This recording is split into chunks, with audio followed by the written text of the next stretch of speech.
Right guys, here it is, the Autotrail Delaware S. So we're going to do the handover video. I know you guys know a bit about motorhomes anyway, but again I just want to make sure we've got some bits covered on here that's going to help you in the future in case you forget anything on your handover. So first and foremost, access under the bonnet is done here. Just the one pull will get you underneath there.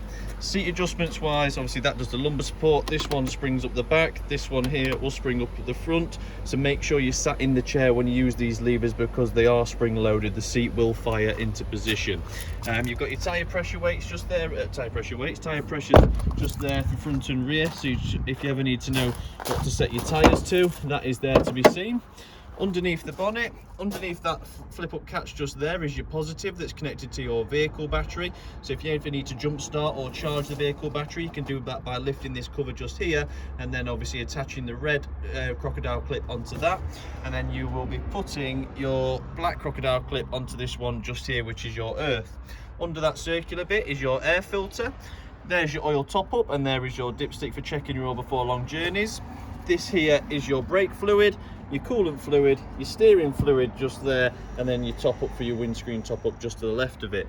To access the top fillers caps for these, we twist these three pins here and remove that plastic segment. Weight plays wise, this is the original weight plate for the Fiat. Then it went to Alco to have the Alco chassis put on, and this is the most up-to-date and recent, being your Autotrail, as they were the third stage converters on the vehicle. Fiat first, then Alco, then Autotrail. Now filling up the diesels, very easy and simple. We simply open this cap cover up here, put your key in there and twist like you do normally. To access your gas locker, you need to close your habitation door for one.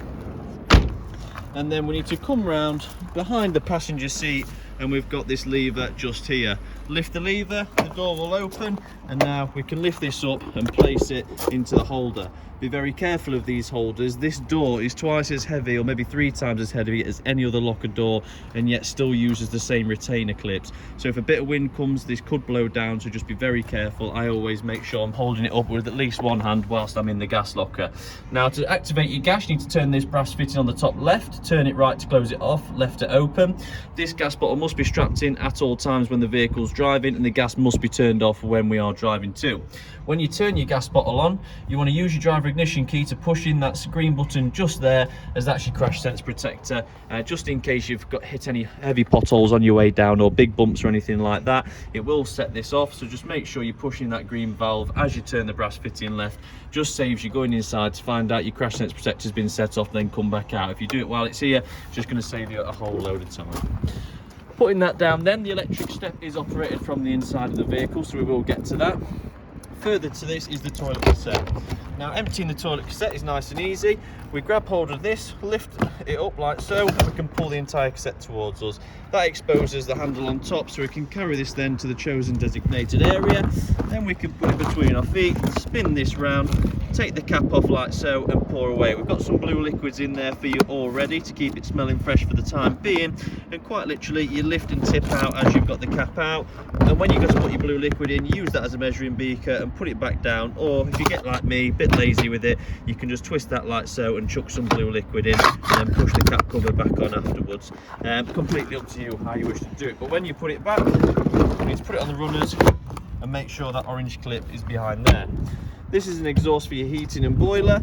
This here is an external gas point that's connected to your gas bottle, so when you turn your gas bottle on, gas flows through and it comes to this point here. If I turn this red tap, gas will start flowing out of this part just here, but it's there to plug in your Cadillac barbecues and so on and so forth.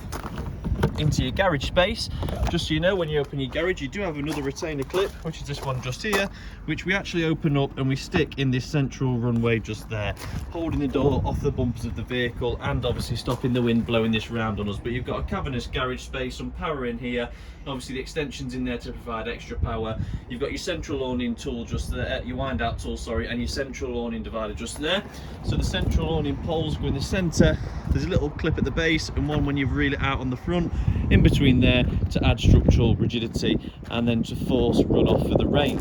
Tow bar and electrics are down at the bottom, spare wheels just behind here, so all you want to do is put your key in that device just there, spin that left, this whole thing will come out, and there's a simple winding tool underneath it. You unwind and it will all come off. Your reverse camera's up at the top, it is adjustable marginally. We've set it as far down as it can to give you the clearest view of what's down here when reversing.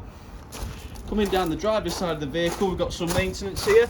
So we've got the freshwater drain off, which is a two-handed job, which basically you just spin it that way. I could do with two hands to actually show you, but obviously you are going to be showing that on handover. The fresh water needs to be drained off every time you're done using this vehicle. Now the reason for that is to stop the water, one, evaporating in the tanks, leaving salty calcium powder deposits everywhere, which in time will then run through your water system, and two, to stop stagnant water, so we're not getting smelly water coming through when we're trying to have a shower and freshen up every day. Further down to that, you also have your wastewater. So I'm just going to close this off, but just so you know, you've got your submersible pump in there. You've also got your external shower for this point just here, and then a cartridge for like filling up water, which you put your pump in, plug your pump into there, and that'll pump water on board. Adversely, the main way to fill this vehicle up, like I've just done, I'll put the hose pipe straight in there, turned it on, gone inside, check the levels until it's full. Back to the water system, lifting this up, I can show you now the wastewater tap. So quite literally pull the lever up, there should be some in here hopefully. Not enough to show, unfortunately, we've not run enough through just yet. So that lifts and opens, that does your wastewater. If you look at the size of these taps, they are big taps, so it will not take long to drain it down. Now the reason you've got these hoses here, this one's for your wastewater, this one's for your fresh, and all it does is it pushes over this just here. So basically, if you're at home, you've got a hose then where you can divert where you're having the water run off. Rather than directly on your drive, it can go into the manhole cover out front and so on and so forth. Underneath there, you've got some leveling chocks, which obviously help you get the vehicle level for gas usage. There's a hookup lead in the front, and both your leisure batteries are also in this area as well as your hookup. So if you see there, that's where we plugged it in. This lead is a spare that you can take with you. We've got ours in for the handover, ready to go. So you've got two of your water drain offs down that side, and then if we take you inside, I will show you, just after closing this so the door doesn't hit it, how to work your control panel. So coming in, oh, that's better. Got the air conditioning running, nice and cool in here. So turn on the control panel, tap to wake it up. You've got on, water pump on, levels, lights, light switch, night lights, and then settings. So your night lights are just the ones on the low level under here. You'll not see go on and off in the daytime because it's too bright. This is your awning light, which is outside. Tap on and off. And this is your main light inside, as you can see just there. On this side, obviously you've got on, water pump on and off. If I click this one, this is going to show us the water levels. If I click this one, it's going to show us the battery levels. So you've got the solar current coming in and out on the right hand side, a little bit intermittent because we're going into the shade now. As you can see there, the building's providing a lot of shade, so we haven't got the same sun as we had this morning. You've got the mains current coming in, so we're receiving 10 to 11.1 amps, 10.5 to 11.1. Active battery current, so currently we're on the leisure, so it's actually telling us how much current we're using in the battery, including the charge obviously, as well as, and obviously how much we're using. It counteracts it, so we're in positive 0.9, so we're putting more charge in than we're actually using, which is always good. And then obviously you've got battery levels, so you've got the voltage on both your batteries. I can get to the water levels just by clicking this arrow as well, so we can cycle through there, fresh and waste water levels. And then if you click home, you're back to the home screen, and then you've got settings in the bottom that I'll get to. So the external temperature, 21 degrees. This lightning bolt tells us that we've got the hookup lead in and we're plugged in and powered up. It even tells us the humidity in the air and the internal temperature as well. On this side then, when you click the settings, we can actually choose which battery we're on. So solar battery select, so which battery do you want the solar to charge? Do you want it to charge the leisure or the vehicle? We've left it on vehicle for the time being, just because we've got the hookup lead in doing the leisure anyway. It seems a bit silly to obviously have the solar and the hookup charging the same battery, so we split that over. But you can change this as and when you want, or you can leave it on smart, which it'll detect the one that needs it most. Active battery selected, we can swap that just here as well, between leisure and vehicle. That won't only change what battery is getting charged, but it'll also change which battery that we're actually powering off as well. Tank fill, if I click that, the two prongs become live outside for your submersible water pump, and if I want to turn the tank heaters on, I just press that button there. Going through the settings more, you can change your dimming level of your LED lights, you can put your key beeps on, water level alarms on, backlight how bright this panel is, set your time and date as well, and then you're back to the beginning. For your hot water and heating, you do have true marine net, so just for the sake of demonstration, I'm going to turn this off because it is quite noisy. Has that done it? I think I may have done it. Just click the off button, should leave the lights on, and in time turn that off. But on your true marine net system, this is like sleep mode if you like. The screen's dark and it's telling us it's 5 to 2 in the morning. This tells us we've got the hookup lead in and it's powered. I can see we're on gas and 1 kilowatt and we've got hot water on. So if I click to wake that up, the first choice is air temperature. So to select the air temperature, tap in the button and quite literally spin the dial to select your temperature. As we know already, it's internal temperature of 24 degrees. So I'd have to set this higher than in order to make sure that it comes on. So I've set that to 30 degrees. Your next one's your water temperature. Click it. Hot is 70 degrees hot water, Eco is 50 degrees hot water, and Boost is 70 degrees hot water, but it borrows power from your heating to get there faster. So we'll leave that on hot. The next one is your power source. So we have gas on its own at the beginning. We have gas and 1 kilowatt of electric next to that. We have gas and 2 kilowatts of electric next to that. Electric 1 is just 1 kilowatts of electric, and electric 2 is 2 kilowatts of electric. So obviously the reason they give you so many options is for many reasons. The main reason being, when you go to some campsites, you are going to have a 4 amp plug-in or a 3 amp plug-in perhaps. And the reason for that is because the odds are the location of, there we go. If I just click the off button, turn that off, someone will come out surely, there we go, turn that alarm off. But the reason they give you that option of having the different power sources is because if you go down to the south of France and you find this beautiful campsite that's right in the middle of nowhere, as hard as it is to you find it, it's even harder to get electric power there. So what happens is they'll get electric power there, but the odds are it's going to be a low power electrics. So essentially they won't be able to provide you with a 13 amp plug-in like we do get in the UK quite ordinarily. So if that is the case, you don't want to trip your electrics out, so it gives you the option to mix your gas with 1 kilowatt of electric, so using low mains electric and your gas together to get effectively a 3 kilowatt output. If you're on a normal campsite, you can mix them both together, so you have the highest and fastest output you can get. So using gas and 2 kilowatts of electric together will get it as hot, as fast as it possibly can. And above the black line, it always displays what we've got going on. So if I click back, I can see I've got the heating on. Then this screen will cycle to the temperature that I've selected. So 30 degrees on the heating. The water's on hot, so I know I've got 70 degrees hot water. And I know I'm running off gas and 2 lightning bolts, so gas and 2 kilowatts of electric. To change the fan speed on the heating, I scroll over to the fan and I go eco or high, and the fan blades light up to tell you which. So now when I click out back, 2 fan blades are lit up, so I know I'm on a high fan speed. Down at the bottom, you've got 2 timers. You've got a normal timer where you can set the hours, how long you want the system you've chosen to stay on for. And then you've got your daily event timer where you can pick a perfect time for that said, all these to come on at 10:30 every morning. In the settings, you've got your offset, so offsetting internal to external temperatures. You can select centigrade or Fahrenheit. We can change the brightness of the display, what hour clock we want to use, language we want to read in, and the index telling us all about the panel. We then have the reset button at the end. The reset will only ever reset this control panel. It won't reset your boiler, just the control panel. For your electric step, you click this button here to get the step in and out. This here, the first one is the light switch for the lounge. The second one here is the lights around the door and the LED mirror. As we move forward, we've got some storage, carbon monoxide, more storage, more storage, more storage, more storage, more storage, and then we've got the fuse board and the satellite system.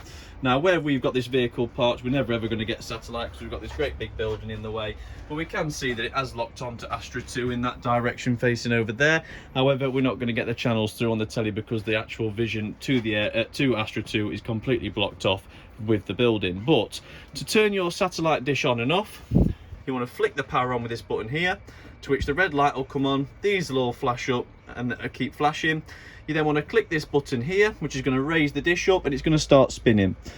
The dish will spin for about 10 minutes until you get one of these lights locked on, preferably 2 because that's Astra 2.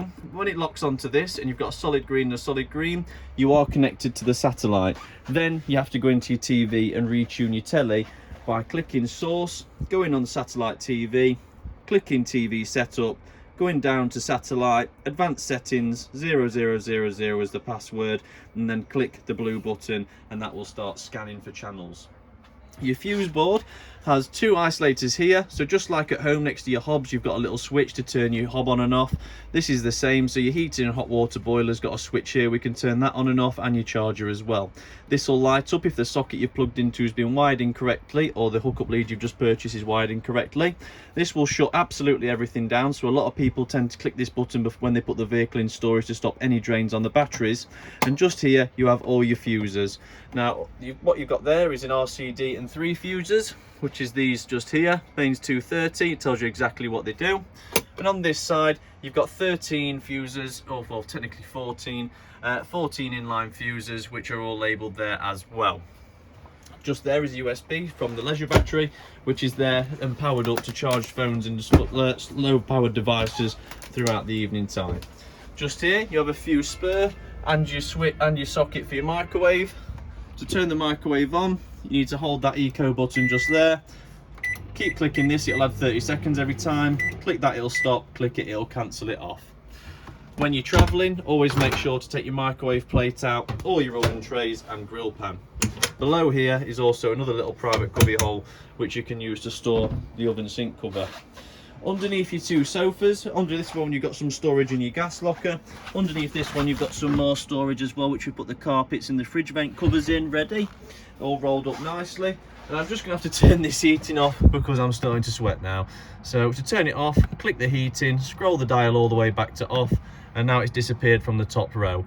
I'm also just going to turn down, I'm going to turn that on to mix 1 and 2 because the water should already be nice and warm, so we don't actually need it to heat up anymore, it's more for demonstration.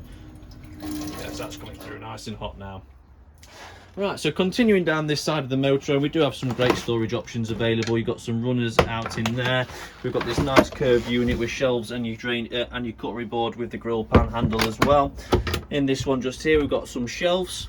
And then we're on to the oven and grill. So to turn the oven on, move that across there, and now you can see if I'm there that the light has come on for the electric hot plate. When you've used the electric hot plate, allow 15-20 minutes for it to cool before putting the glass top down. To light your hobs, this was your front left, so spin that round and use this igniter, and that's the front left hob working. And then your next hobs are over here, so this one here should be your front right. There we go, hold that in a couple of seconds, let it burn that thermocouple. And then this one here, if I can reach across them two, is your back right over there. So just hold that on a little bit longer, let that thermocouple get nice and warm and register that flame. Returning these back up to the top middle is going to turn those off. Opening up for your grill, you might be able to see it just there. I don't know if I can get the phone in a position where you can see the flame. There we go. So there's your grill nice and lit, and that's just on this one just here. For your oven, we push in this final dial, and we can see that clear as day, there's nothing in the way of that.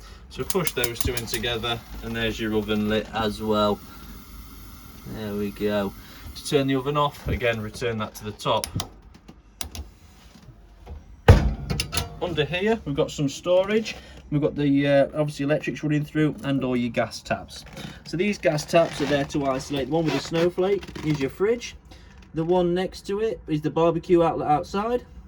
The one next to that is your boiler, and the one on the far left is the oven. So just make sure when we're putting stuff in here and storing it that we're not changing the position of those gas taps. Moving further down, you've got your full shower cubicle. It's got a little magnetic strip in the top there to hold them together, and absolutely ensure doors are closed before travelling. The reason for that is the door's most solid position is when it's magnetic stripped together. So that's when it's got its most rigidity. So by having it like that, it means it's not going to move while we travel. Coming into the back of the motorhome, we've got loads of storage in the high level boxes above the single bed on the driver's side. We've got some shelf at the back, LED light in the corner as well, and then we've got 230 volt power with 3 light switches around for doing all the various lighting in the rear. We do have access underneath the bed, which can be accessed via these cupboards. As you can see, it also gets us into the garage, which is really handy. You do have some drawers at the front end just for clothing storage, and the same here underneath your worktop and on your wardrobe. Opening these doors is going to show you into a shallow cupboard where again it was just space there to be used, so Autotrail thought why not do it, we can still fit bits in there, so worthwhile giving it to the customer. Open up the rear wardrobe, you've got your infills in here and your boards, so those 3 boards, 1, 2 and 3, and then your infill slots in perfectly so that you can make this into a huge bed in the back. But obviously when we travel, make sure they're clipped in. We don't need any nasty vibrations and noises if we don't need to. Opening these up, we've got more storage on this side as well. Got the telly in the back. It's got a 230 volt plug, and by the looks of it, a 12 volt lead as well, so we can run it on battery or mains. It's plugged into the satellite dish too, so we use the satellite to get the channels through. And then in this cupboard just here, we're going to access the boiler and the boiler drain valve. So this yellow lever just here, you see, by lifting that yellow lever vertical, you are going to drain this boiler down just here. Now to do that, I need you to make sure that the water pump is turned off on the control panel, otherwise it's going to fill this boiler back up with water from the fresh water tank as you're trying to drain it. So just lift the yellow lever vertical and that will drain all the water off. Once drained, put the yellow lever back down and make sure that's sealed off, just to stop any creepy crawlies crawling up the pipe and into the boiler itself. Moving forward from here, we're then going to get into the centre washroom, where you've got running water coming through on your hot and cold side really nicely. Take the plug out, that'll help. LED lighting strip, one, that's behind me, sorry, that's the shower cubicle, just there. And then this one here does your mirror LED as well. You've got some storage in the cupboards behind, and then underneath as well.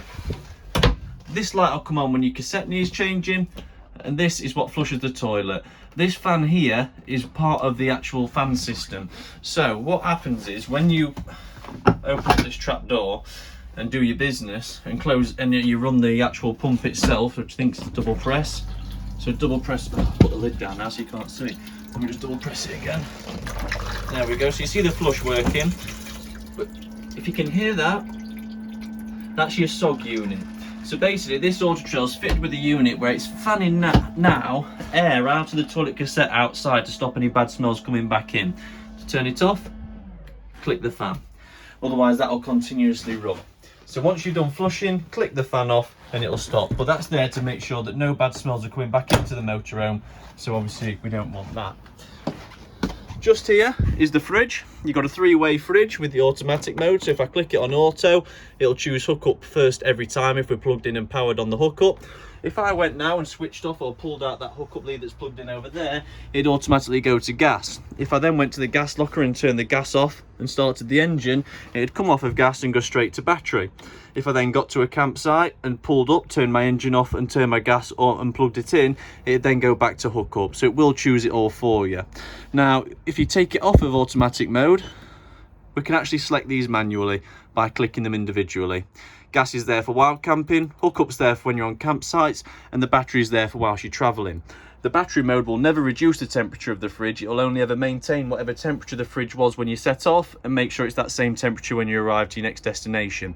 The reason for this is a battery cannot reduce a whole temperature of a fridge this size without flattening in one go. So the alternator charges the vehicle battery, and that charge power goes straight to the fridge, so you still get good charge in your vehicle battery and you can still maintain your fridge temperature, so you can put cold meats in there, drive around freely and always maintain that cold fridge, making sure your food's not going off. To change the temperature of your fridge, you click this one. 5's the coldest, 1's the warmest, and this will flash when you've got a fault. Now a fault can be anything from running out of gas to the fridge not working altogether to your hookup lead being unplugged. And to show you, demonstrate this working, because I've got no keys in the ignition right now, there's no power going from that engine battery to this fridge. So if I click this, there's no power going to it and it's chucking up a fault log. So that's what to expect if your hookup electrics trip out, your hookup gets unplugged, you run out of gas, or just a fault on the fridge in general. Next to the fridge, you've got a little cupboard here, and also below there you've got your table stowaway cupboard which clips back up. Now to work your air conditioning, you'll need to be plugged in on mains. If I pull the cover off, so this cover here is just so you can screw it to a wall and have it slotted on a wall. But if you pull this down, under this button here connects the remote to the infrared, so you hold them next to each other, pressing it if they're ever not connecting. The light switch is just there as well, so I can turn the light on and off on there with the remote. And then obviously what I can do, you've got night mode where it quietens it down, you can do timers, change your hours, change your minutes, and put other timers on as well. On the top section, we use the on button to turn it on, so get nice and close to it and let it do its flashing business. You just have to get there, hold that in. I think I might need to reconnect it again. No? Well, oh no, it'll be turning on now then. So now this screen's come on, it's turning on, look, there we go.